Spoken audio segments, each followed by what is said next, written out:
Salut, salut, salut. Bienvenue dans le podcast, la team. Salut, salut les petits chats, c'est JujuFit4 comme on dit. Euh, je suis de retour dans mon setup là, dans mon setup. Je crois que c'était il y a deux podcasts.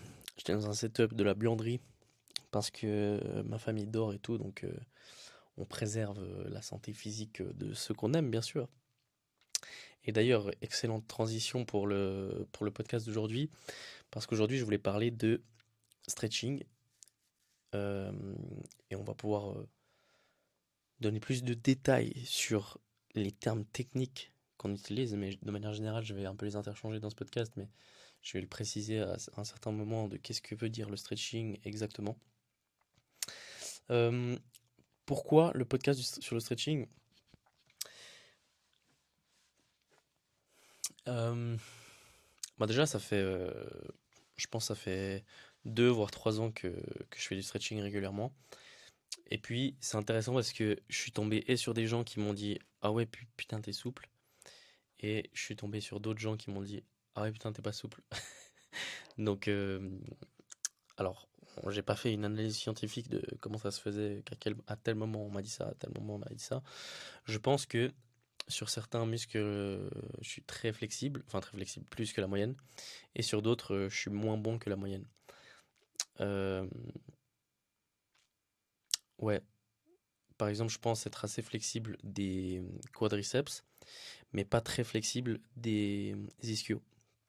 Et donc, je pense qu'à différents moments, ça m'a porté préjudice ou ça m'a porté secours euh, dans ma carrière sportive, on va dire. Euh, je fais du stretching au moins une fois par semaine depuis du coup 2 3 ans, mais c'est que depuis début 2023 que j'ai commencé à intensifier un peu plus ça. Et je crois que j'en ai parlé dans un podcast, mais je suis en train de chercher une manière tangible de mesurer le progrès du stretching. Et genre de base, je me disais, bah c'est facile et tout, j'ai qu'à prendre différents exercices et voir mon progrès. Mais en fait, j'aime pas trop ça parce que ça veut dire que je peux choisir genre 3 exercices, tu vois, et j'ai qu'à les spam, et je peux les spam un mois et demi avant la fin de 2023, et genre, bah je serais devenu plus flexible. Alors que c'est pas ça mon objectif. Mon objectif, c'est mesurer continuellement et concrètement mes progrès de flexibilité. Euh, et j'ai toujours pas trouvé la solution pour ça. Euh, du coup, pour ce que je fais pour l'instant, c'est que enfin, depuis 2 3 ans, mes objectifs ils sont quantitatifs, plus que qualitatifs. Et avant, je faisais minimum une fois par semaine. Mais c'était une fois par semaine, parfois je loupais et tout. Et pour l'instant, j'ai tenu de faire 2 fois par semaine. Et comme j'ai un point faible sur les ischios, mon objectif c'est faire euh, une fois par semaine. Je suis des vidéos sur YouTube de stretching qui font entre 10 et 20 minutes. Et j'ai 2 vidéos, du coup j'en ai une vidéo qui est axée ischio et une vidéo full body. Et donc mon objectif c'est faire donc 2 fois par semaine, donc une fois cette vidéo, une fois l'autre vidéo, chaque semaine. Et pour l'instant j'ai tenu ça et je suis toujours pas fan en fait de cette mesure quantitative. Et j'ai cherché des solutions un peu sur internet. J'ai pensé aussi à filmer, tu vois, tu filmes une routine de stretch, mais une grande routine, je sais pas moi, de 20 30 minutes. euh, et tu fais la même à la fin de l'année et tu regardes ta flexibilité. Mais je sais pas, je suis pas convaincu par cette manière de mesurer. Bref, du coup, ça c'était un peu mon histoire du stretching. Pourquoi j'ai commencé à faire du stretching? J'ai toujours. Quand j'ai commencé à m'intéresser un peu à la muscu et à la santé et au sport, euh, dans un programme, le mec il disait qu'en gros il fallait faire du stretching. Et genre, il disait à la fin de chaque workout, donc à chaque fin d'entraînement. Et il disait en gros du light stretch, et c'est en mode 5 minutes chaque partie du corps. Et Du coup, je trouvais ça intéressant. Du coup, un peu en m'intéressant au monde de la muscu, j'ai vu que c'était plus ou moins confirmé un peu partout, que être flexible, c'était une qualité musculaire et tout, et que c'était excellent pour le corps. Donc je me suis dit, vas-y, excellent, je vais faire ça. Et c'est une habitude, du coup, avec laquelle comment dire, j'ai tissé un lien quand même assez important, sans pour autant jamais trop progresser. En gros, c'était de la flexibilité, c'était ouais, vraiment du stretching, mais vraiment pour maintenir une sorte de flexibilité avec mon développement musculaire qui progressait du coup. Euh, ouais. Et en fait, depuis que j'ai commencé le jiu-jitsu, c'est-à-dire enfin c'était en juillet 2021, euh, le pourquoi de j'aimerais faire du stretching est devenu plus important. Parce que au jiu-jitsu, la flexibilité, c'est une très bonne qualité et ça te permet vraiment de t'améliorer finalement, de te protéger de manière très conséquente face aux blessures. Et vraiment, la qualité d'un athlète de jiu-jitsu, c'est d'être notamment de flexible. Alors, c'est vraiment pas du tout une obligation, mais ça peut vraiment faire une différence.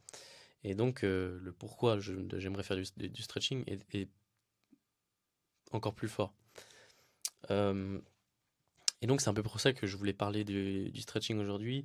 Comme ça me permet de conscientiser un peu ce que moi je sais ou ce que je sais pas, et donc ce que je devrais plutôt creuser. Et ça me permet aussi du coup de partager tout simplement.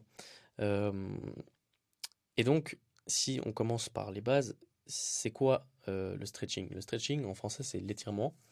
Et donc l'étirement c'est un exercice physique qui consiste à étendre et maintenir une position où tes muscles sont en tension pour améliorer du coup ta flexibilité et ta souplesse, qui sont deux choses différentes et on en parlera euh, plus tard.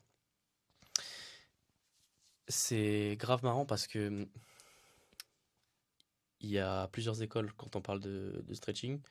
Il y a ceux qui disent qu'il faut jamais le faire après le sport, en mode tu vois ton corps il est chaud et tout, il faut pas le faire parce qu'en gros enfin, les personnes qui disent ça, ils disent souvent ouais tu vois le muscle c'est comme un élastique et quand tu fais du sport tu vas tirer sur l'élastique donc il va un peu se rompre et bah, tu gagnes en muscle quand ton corps il vient réparer la partie de l'élastique qui a été déchirée.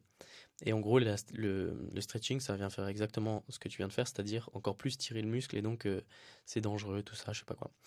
Euh, j'ai vraiment pas les notions scientifiques pour confirmer ou démentir ça. Par contre, je peux parler de mon expérience. Donc moi, ça fait du coup 2-3 ans effectivement que je fais du stretching après mes entraînements et ça m'a jamais posé problème. Maintenant, une nuance euh, très importante, voire la plus importante de ce podcast, c'est que il y a une différence entre il y a plusieurs notions dans le stretching. En anglais, il y a. Attends, c'est en anglais ou en français? Je crois que c'est en français, on différencie l'étirement de la flexibilité. Les étirements de l'assouplissement, pardon. Euh, et du coup, genre, après un entraînement, je me suis toujours étiré en faisant max 5 à 8 secondes sur chaque muscle. Et j'ai jamais trop poussé parce qu'effectivement, quand tu es échauffé, bah forcément, tu ressens pas la douleur au même endroit et à la même intensité. Et donc, enfin, que si tu étais froid. Et donc, quand tu es chaud, forcément, tu vas pas tirer comme un porc au risque, effectivement, de te blesser. Et c'est notamment ce qui arrive dans les claquages, bah, dans tous les sports. C'est tu tires trop et ça pète. Et donc, bah, à la fin de chaque séance, je pense que c'est important de tirer le muscle pour comment dire, comme une sorte de, je sais pas moi, si t'as utilisé un linge, une serviette pendant ta sortie à la plage, à la fin de la journée, tu vas l'étendre pour bah, un peu enlever les plis. Et pour moi, le concept de l'étirement après le sport, c'est ça, c'est que tu viens de l'utiliser et tout pendant 1 heure et demie, et donc tu viens le retendre, l'étendre encore une fois, une dernière fois, pendant quelques instants pour le remettre droit. C'est ma vision et voilà. J'ai pu remarquer que avec le stretching en fin d'entraînement, tu te sens mieux déjà physiquement, t'as une meilleure récupération le lendemain notamment. Et puis même direct après l'entraînement, ça te fait du bien en fait. Et puis ça aussi, ça t'empêche de de direct devenir rigide. C'est-à-dire, tu vois, ben, plus t'es musclé, moins t'es flexible. Mais si tu fais de l'étirement après ton entraînement, j'ai remarqué que ça te permet de rester justement plus flexible. Euh, voilà, mais de nouveau, j'ai aucune littérature scientifique pour appuyer ce que je dis, c'est vraiment ce que moi j'ai remarqué. Euh, et du coup, comme j'ai dit, après chaque entraînement, oui, enfin, faire attention de ne pas trop tirer et pas tirer trop longtemps. Et du coup, ce que j'ai fait moi pendant ces 2 dernières années ou 3 dernières années, c'est que après chaque entraînement, je faisais ce stretching léger. Et une fois par semaine, les dimanches, je faisais une séance de stretching où je faisais genre 20-25 minutes. Et là, c'était tu maintiens la position et tu pousses un peu pendant 40 à 60 secondes. Et donc là, vraiment, tu viens tirer le muscle et là, tu le fais un peu à froid, pas trop, hein, mais un peu à froid pour justement que ça fasse, tu sentes la douleur beaucoup plus tôt et donc tu saches beaucoup plus tôt où t'arrêter parce que le stretching n'est pas censé faire mal. Et donc pourquoi est-ce que l'étirement, le stretching, c'est important? Euh, de nouveau, j'ai pas la littérature scientifique sous les yeux ou à citer, mais ça c'est, enfin, je vous laisserai faire vos recherches, mais en gros, ça te permet de soulager donc les douleurs et les tensions musculaires, donc notamment après l'effort. Fun fact, j'ai lu le livre de David Goggins, qui est un Navy SEAL américain, qui a fait plein de trucs de malade, genre il a fait des ultra trails. Bref, c'est un grand fou, il faut aller voir son histoire. Et en gros, je crois que c'était genre vers 40 ans et tout, il s'est levé un jour et il arrivait plus à bouger. Et c'est un mec, il a toujours poussé son corps à fond et tout, mais vraiment de manière indécente. Il a le record du monde de traction et tout. Et il s'est levé un jour, il arrivait plus à bouger. Mais vraiment, genre, impossible de bouger. Et il s'est dit, ma merde, c'est mon corps qui me fait payer toutes ces années à le pousser mais vraiment à fond, quoi. Et en fait, il a repensé à son instructeur de quand il était tout jeune, qui lui a dit, enfin, qui a dit à ses troupes, quoi, que, en gros, c'est important de s'étirer. Et il se souvenait qu'à l'époque, il s'était moqué de lui en mode, c'est quoi ce truc de tapette et tout. Et en fait, bah, il a pensé, ce jour-là où il s'est réveillé, il s'est dit, putain, je vais essayer de m'étirer. Et il s'est étiré pendant des heures. Et il a déjà fait énormément de progrès, il a pu retrouver sa mobilité. Et en fait, il est allé chez le docteur et le docteur lui a dit, ouais, effectivement, votre psoas, c'est le psoas le plus tendu que j'ai jamais vu dans toute ma carrière. Et tout ça pour dire que je pense, et l'histoire de David Goggins a l'air de le confirmer, euh, les étirements sont très importants pour bah, justement la santé du corps de manière générale et un jour ou l'autre, ton corps va te le faire comprendre, notamment si tu es sportif. Donc douleur et tension musculaire. Et je pense aussi que dans de nombreux cas de blessures, alors attention, je suis pas médecin de nouveau, ça peut aider de faire des étirements et pas que sur le groupe musculaire concerné, mais sur tout le reste aussi parce que bah, du coup ton corps c'est un système et donc il faut prendre soin de tout le système et puisque tous les éléments sont interdépendants. Voilà. Ça améliore la circulation sanguine. Ok, ça c'est intéressant, je vais pas m'y attarder. Réduire le risque de blessure, très très fort, très très fort. Parce que bah, l'arbre casse, le roseau plie. Et en gros, avec cette image, j'aimerais dire que quand tu es flexible, si on tire sur ton muscle, il va pouvoir avoir une marge de résistance. Et il va pouvoir s'adapter plus facilement. Alors qu'un muscle qui n'est pas flexible, bah, en fait, il va se déchirer puisque la tension va être trop forte. Et donc, dans tous les sports, mais je pense notamment que c'est pas forcément que dans les cas de tension, mais c'est pas généralement dans les faux mouvements et tout, et bien en fait, ton muscle il va beaucoup plus facilement pouvoir s'adapter à, euh, à ce qui peut amener la blessure et donc bah, les prévenir. Et puis, un autre point très intéressant du stretching, c'est renforcer la posture et l'équilibre. C'est d'ailleurs une des bases du coup du yoga, la flexibilité, enfin le travail de la flexibilité, euh, notamment parce que ça t'aide à améliorer ta posture et ton équilibre. Et améliorer sa posture et son équilibre va aussi te rendre automatiquement plus flexible, parce que la plupart du temps, c'est des exercices qui sont liés à une capacité d'être flexible justement. Et de nouveau sur c'est très lié au yoga, c'est que quand tu t'étires, c'est aussi mentalement un moment où tu te connectes avec ton corps en fait. Et ça te permet de te concentrer et de rester, comment dire, de, de te libérer un peu mentalement parce que tu prends le temps de nouveau d'écouter ton corps, de ressentir chacun de tes muscles, qui sont d'ailleurs des techniques très utilisées en méditation. Se connecter avec son corps, ressentir ses muscles et ses membres. Et ça, c'est un truc que tu es obligé de faire en étirement et en stretching. Et donc, voilà la pertinence de ça. Donc, j'en ai déjà un peu parlé, mais comment et quand est-ce que tu t'étires? Et moi, je pense que il y a deux. Du coup, c'est un peu la recette qui a l'air, en tout cas, de fonctionner pour moi. C'est après l'exercice. Donc, tu t'étires un tout petit peu, mais genre, il faut. Je ferai pas des étirements dynamiques, tu vois, c'est-à-dire, euh, tu sais, comment dire, au lieu de tenir la position, tu fais des va-et-vient pour essayer d'aller pousser un peu plus loin. Ça, je ferai plutôt une fois par semaine quand c'est vraiment une séance dédiée. Quoique, en fait, je sais pas. Voilà, là, ça, mes connaissances s'arrêtent, je sais pas. Par contre, après, du coup, l'exercice physique, je le ferai quand même. Dynamique ou pas, ça, du coup, je ne saurais pas le préciser. Donc, faites-le, je le ferai quand même. Et puis, par contre, bah, pas plus de 5-10 secondes par, euh, par groupe musculaire. Et voilà, juste histoire de reset le corps, comme on dit. Euh, et justement, après l'exercice, comme on est froid, comme on est chaud, pardon, j'éviterai de trop forcer et de tirer et d'aller jusqu'à la douleur. J'irai vraiment à 10-15% avant le seuil de douleur pour être sûr que c'est juste très light. Euh, je dis 5 à 10 secondes, mais de nouveau, c'est aucune. Je suis basé sur rien de scientifique. Euh, mais ça, je le prends du coup des différents programmes que j'ai vus et enfin, de la littérature. Un peu de la broscience que j'ai vue au cours de mes années sur Internet et dans d'autres ressources. Euh, mais je pense pas que de toute façon, il y a de vrai juste ou de faux tant qu'il y a un minimum de bon sens. Et du coup, une fois par semaine, euh, je pense qu'une séance, tu sais, que tu peux mettre sur YouTube, tu vois, tu mets full body stretch, follow with me, tu vois. Et il y aura un mec qui va te guider tout le long et tout. Il y a le timer.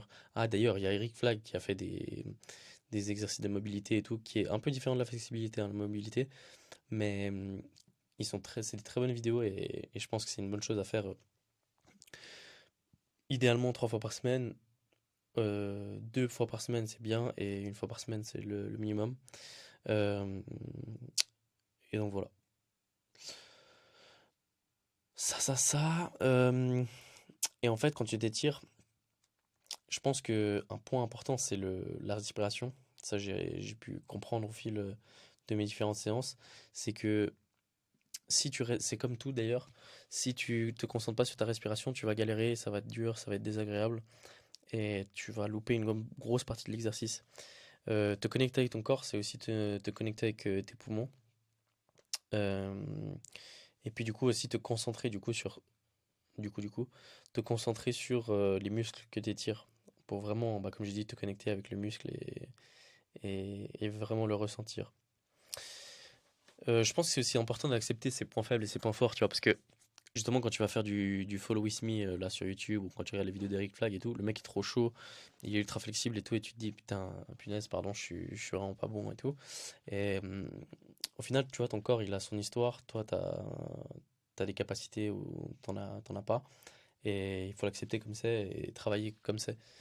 Et, et voilà, je pense que c'est important de le faire pour soi, et ça, c'est un peu la conclusion un peu de ce podcast, c'est que quand tu t'étires, il faut avoir une raison de pourquoi tu le fais qui est assez importante, tu vois. Parce que sinon, tu vas jamais pouvoir tenir, et c'est comme tout de nouveau. Si ton pourquoi tu le fais, il est pas assez fort, tu vas pas réussir à tenir. Et la flexibilité, c'est un truc que j'ai pas toujours compris pourquoi je le faisais, et ça m'a porté préjudice des fois, je l'ai pas fait et tout. Euh, mais c'est hyper important, surtout et surtout si bah, tu fais beaucoup de sport, tu vois. Euh, Et je pense qu'il y a une vraie plus-value à s'étirer et sans comprendre pourquoi tu le fais, ça va être dur de trouver cette discipline et régularité que demandent du coup les étirements parce que c'est pas forcément que agréable et ça demande de s'y mettre un minimum. Et puis juste avant du coup de conclure le podcast, je voulais faire une petite aparté sur la différence entre l'étirement et l'assouplissement. Et en fait, on mélange un peu, enfin souvent les deux, on les mélange. Et en fait, il y a quand même une petite différence qui est subtile, mais je pense qu'aujourd'hui les gens sauraient plus trop faire la différence. Mais bref, je le précise quand même.